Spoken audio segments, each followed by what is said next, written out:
Now here's an issue that I'm sure you see on the TV almost every night. It probably bores you, you see it so much. And that is that the United States today has the most unfair distribution of wealth and income of any major country on earth. I was joking, you don't see that on television. Here is an issue which is of enormous significance from an economic point of view, as well as a political point of view, as well as a moral point of view. Richest 1% of the population in America owns more wealth than the bottom 90%. Richest 13,000 families earn more income than do the bottom 20 million families. In many ways, in my view, we are moving toward an oligarchic form of society. Do you think that maybe this is an issue that should be thrown out there on the table? Do we think it's a good idea that so few have so much and so many have so little? Yep.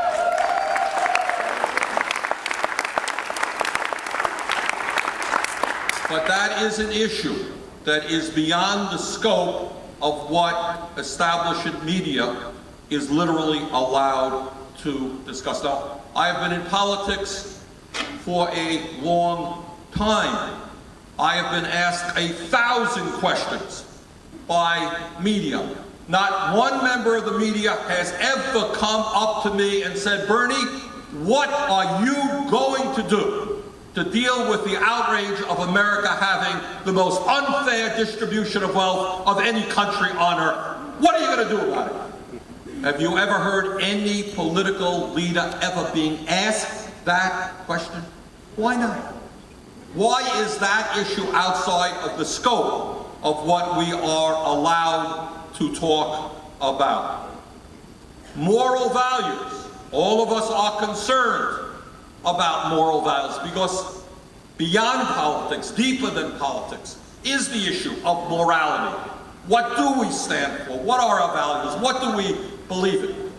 Well, moral values has been interpreted by the media to mean women should not be allowed to have an abortion, 2 men should not be allowed to get married, embryonic stem cell research. That is the discussion of moral values. Well, let me broaden the discussion a little bit. What about the morality of a nation in which our government gives tax breaks to billionaires while we have the highest rate of childhood poverty of any industrialized nation on earth? Is that a moral issue? I think it's a moral issue. Is it a moral issue that we have seen a huge growth in the number of millionaires and billionaires while we are also seeing a growth in hunger and homelessness? I think it's a moral issue. Who has decided that abortion and gay rights are the only moral issues that we should be discussing? And given the fact that on Monday we are going to be celebrating the birthday of certainly one of the great American leaders of the 20th century, let me just say a word on even how corporate media deals with Martin Luther King Jr. All of you know that King was a leader in the fight to desegregate the South, to pass the Voting Rights Bill, to make sure that African Americans could have access to schools and buses and water fountains, and was a great leader in that area. And when you turn on television on Monday, what you will be seeing is the great speech that Martin Luther King gave about the need to end segregation, to bring the races together, very important. What you will not see is that Martin Luther King Jr. was a leader in America in opposition to the Vietnam War.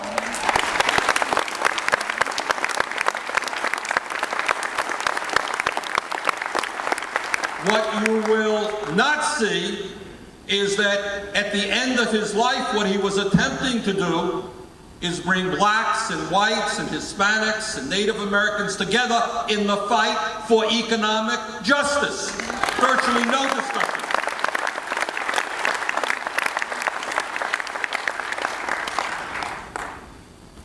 Let me talk a little bit now about where I think you're going to see some of us in the Senate going. And I know my good friend Maurice Hintry, Congressman Hintry of New York State, who has played a great role. He and I co-sponsored legislation in the House, and I'm going to co-sponsor that legislation in the Senate. I want to talk a little bit about what that legislation will do. All of you know that the airwaves belong to the people,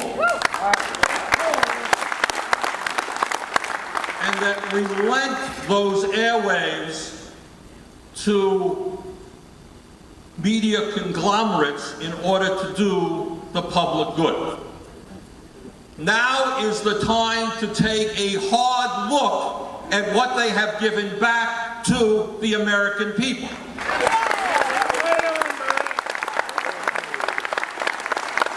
Now is the time to begin asking that if networks provide their listeners with 99% of talk shows being right-wing extremists, whether that really is what public trust is about. Now is the time to ask about the responsibility of the media to deal well with the trust that we gave them. Now is the time to open the question of the fairness doctrine again.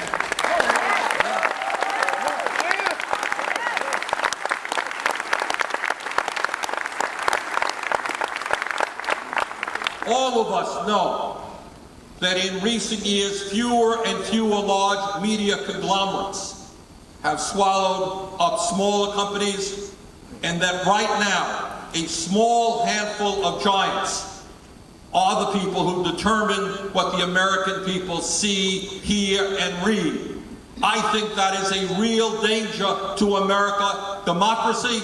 I think that we need greater diversification in the media, and I think we have got to stop media deregulation big time.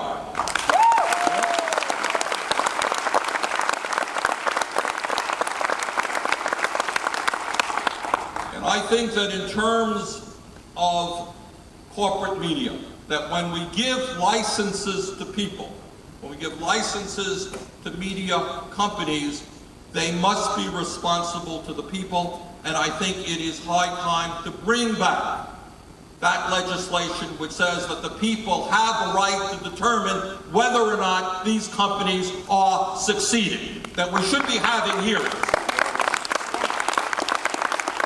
in community meetings all over the country, so that the media owners are before audiences like this to answer the hard questions of why they are doing what they are doing. Let me just conclude. There's so much more to talk about. We don't have the time, and you'll be going to, I know, workshops all over. What you are doing is enormously important. We will not create the kind of society, the kind of democracy we want unless there are fundamental changes in the media, and you and some of us in Congress are going to make that happen. So I just want to congratulate the sponsors of this meeting, and I want to congratulate all of you.